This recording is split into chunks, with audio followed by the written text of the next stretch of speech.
Nag-ala Santa Claus ang usa ka mag-amahan sa Davao City dihang nang hatag sila og aginaldo karong bispera sa Pasko. Samtang sobra 12,000 sab ka mga mananagat ang nakadawat og pinaskuhan. Ang detalye sa report ni Argil Relator.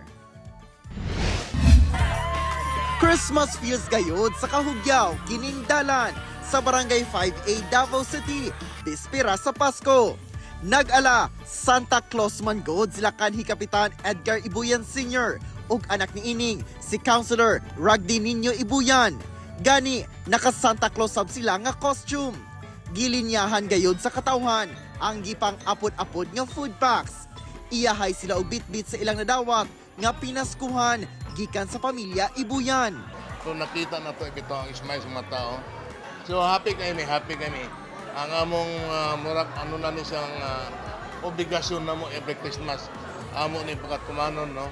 Kaya mao naman siya naamdan na mo. So padayon nang ito.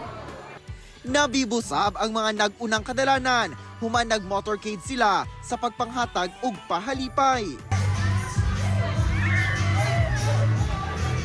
Tataw ang kalipay sa mga nakadawat ug aginaldo. Sobra duha ka dekada na kini nga tradisyon sa pamilya Ibuyan. Since 3 or 4 years old pa ko, we've been doing this kauban si Papa. So, digid mawala ang feeling sa ka-happy when you're able to share your blessings sa katawhan. And of course, ang smile po sila mga nawong makita nimo.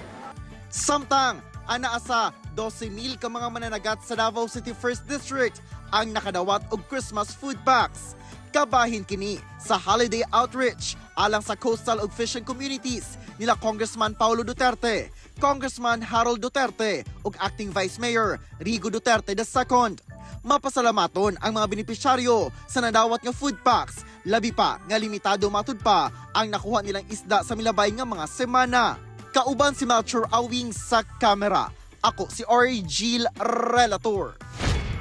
1 Mindanao.